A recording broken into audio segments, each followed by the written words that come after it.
If you ask people about Australian animals, most of them will think of kangaroos. And so it is that kangaroos have become a kind of symbol for all wildlife on this island continent.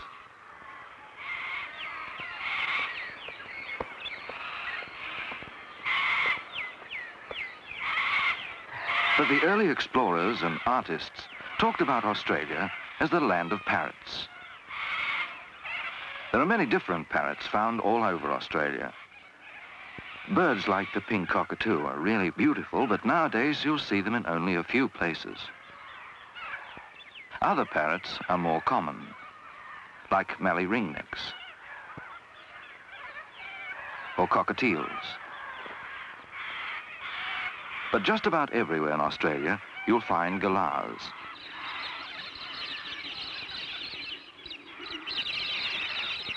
Here, a few of them are coming in to drink at a waterhole.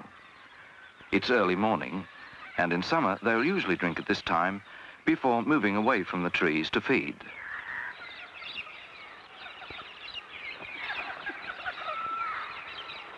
Although Australia is a dry continent, you can find many interesting animals throughout the inland.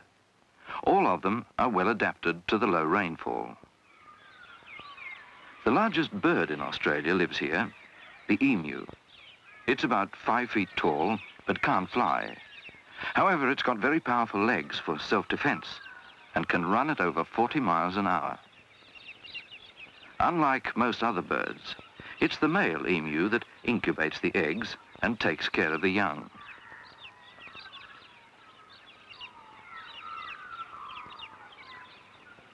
Away from the creeks and waterholes, there's a lot of sandy country covered with drought-resistant trees. Here you can find all kinds of animals. And one of the most interesting is the mallee fowl, or lowan. These birds incubate their eggs in a huge mound of decomposing leaves and warm sand, which the male and female scratch up themselves. Some mounds are up to 18 feet across and must contain tons of sand, leaves and twigs. Mallee fowls can adjust the temperature of the mound by mixing up the warm and cool sand so that the eggs stay at exactly the same temperature all the time. In the early morning, the mound is opened up, but during the hotter hours of the day, the birds will move the sand back again to protect the eggs from the sun. In this sandy country, you can also see colourful birds like the rainbow bee-eater. And in the dry forests of Western Australia, you'll find the numbat, a small marsupial that lives on termites.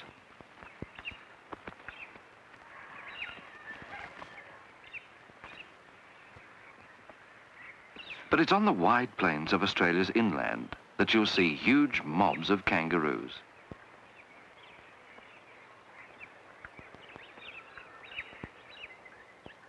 And in open dry country like this, you'll find the largest of all the kangaroos, the red kangaroo.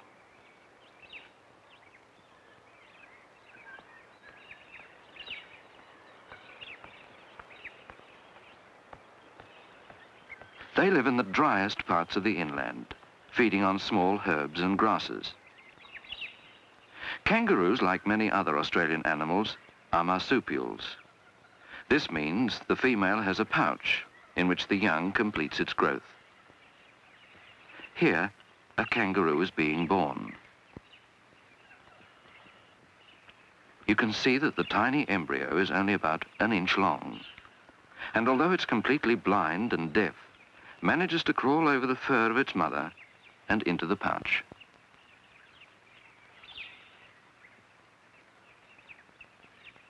It uses only its front legs. The back legs, which will become so powerful later on, are hardly used at all.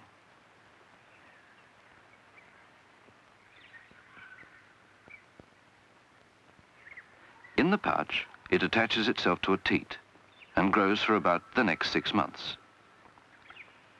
Here, the young kangaroo is well protected for the first few months of its life.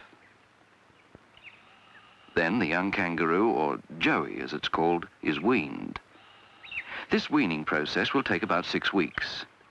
And in that time, even large joeys will return to the pouch for protection.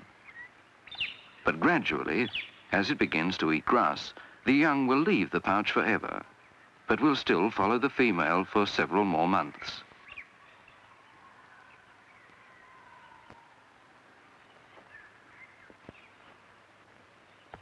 Many reptiles live in these low rainfall areas too. This thorny devil may look fierce, but it's really quite harmless. But not so this curl snake.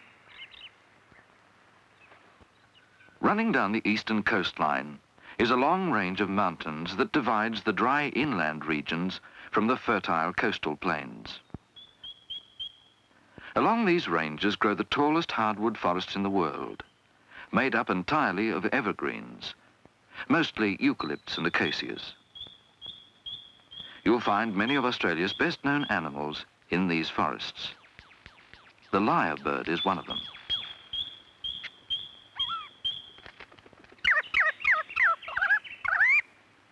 The male lyrebird's courtship display includes the calls of many other forest birds. It's a great mimic.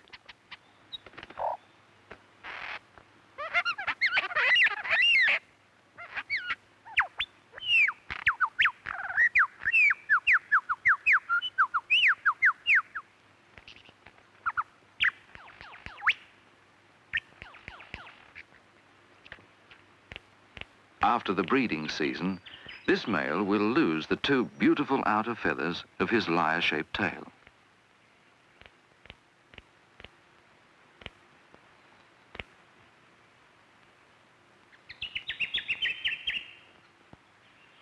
Koalas, of course, are another well-known Australian animal.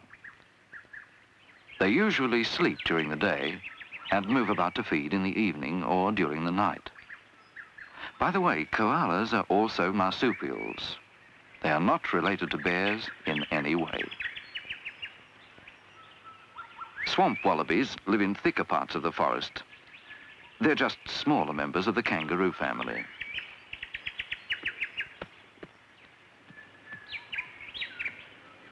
There aren't many large predatory animals in Australia, and about the only one which could attack this wallaby would be a dingo.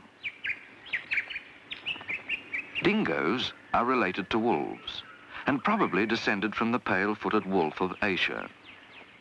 They came to Australia with the Aborigines thousands of years ago. Today, you'll find dingoes in both mountain and inland areas, and like all wolves, they raise their young in dens.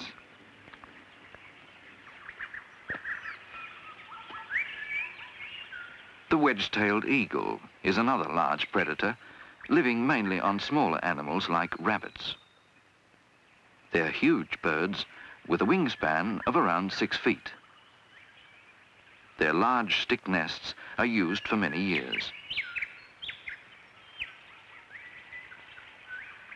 Wedge-tailed eagles are strong enough to pick up koalas, smaller marsupials, and dingo cubs.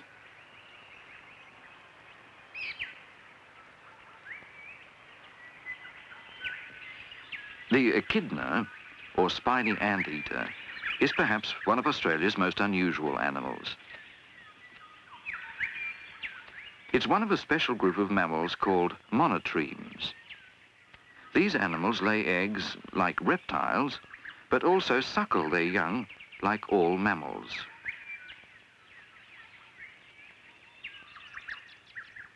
The echidna carries its single rubbery egg in a pouch. From this egg hatches out a tiny embryo less than an inch long.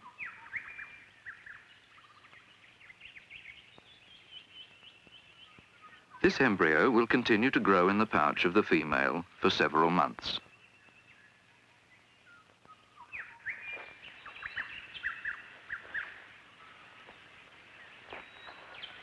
The young echidna will be carried about like this until it begins to develop spines of its own.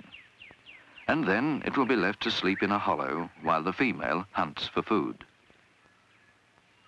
Echidnas live on ants and their larvae, as well as termites and other small insects, and they catch these on their long, sticky tongues. Although they're quite timid animals, echidnas have immensely powerful feet, which they use for digging and feeding.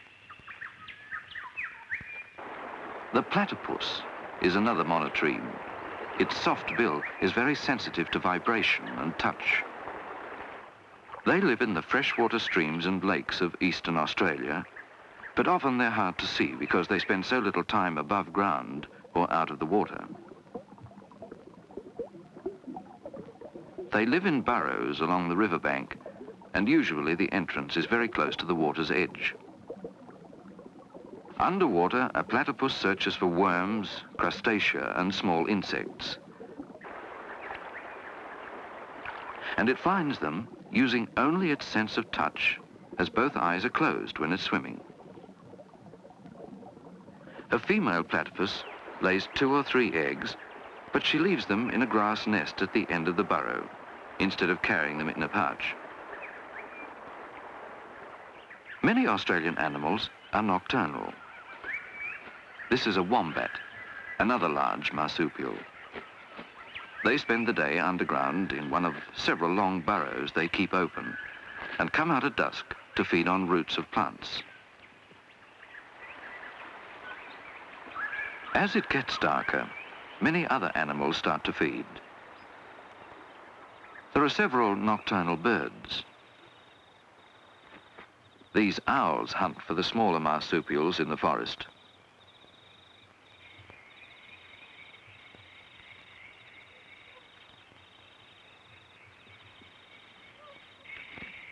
This bush rat isn't a marsupial. It's one of several rodents that live in Australia.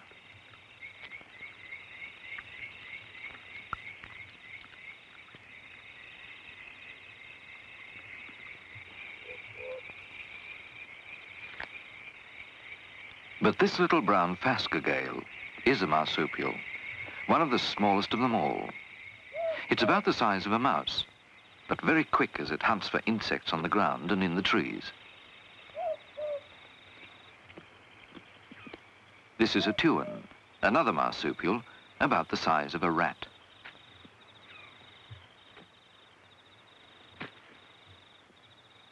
It's a fierce, small predator and can easily catch most of the smaller animals in the forest, such as the brown phascogale.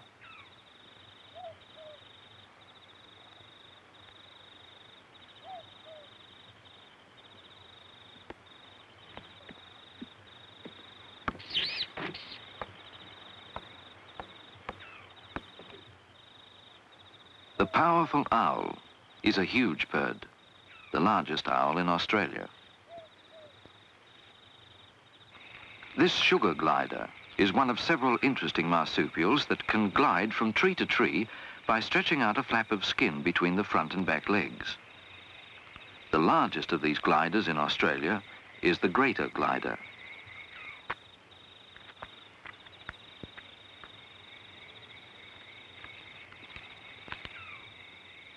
It's a gentle vegetarian and eats the leaves of only a few select eucalypt species.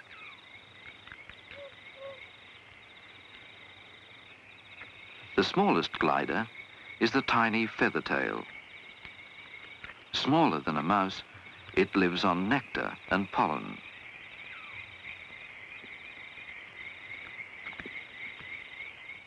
In northeastern Australia, there are just a few areas of tropical rainforest left. The big waterfalls and huge trees make them interesting places to visit.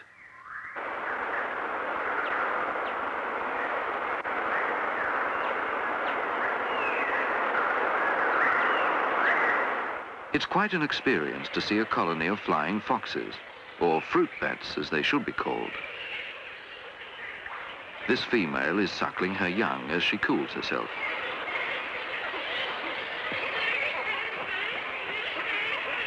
All bats have special blood vessels which help them live in this upside-down way. At night, they will fly away to feed in the nearby forest.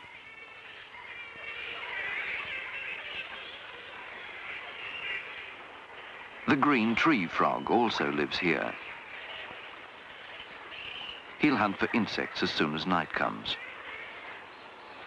The rainforest dragon is also well adapted for life among the trees. This lizard has much larger eyes than other members of its family, very useful in these dark forests. The Australian continent has a long coastline, and some parts of it are remote and quite wild. But where the fertile Antarctic waters meet the land, there are many different seabirds, and amongst them are the fairy penguins. Underwater, penguins hunt for small fish. Although they can't fly, these birds are well adapted to life in the water. As evening comes, they gather in small parties to return to their nesting rookeries on shore. Penguins are only found on small islands off the mainland coast, where they're safe from large predatory animals like dingoes. They move quickly up well-worn tracks into the sand dunes behind the beach. Here they nest in short burrows, and when the adult birds return in the evening, they feed their young on fish caught earlier in the day.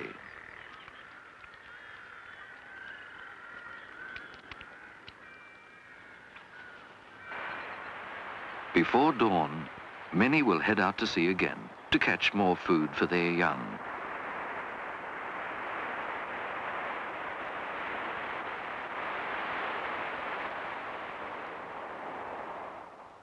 One of the most remarkable places in Australia is the huge coral reef that runs down the eastern coastline, the largest coral reef in the world.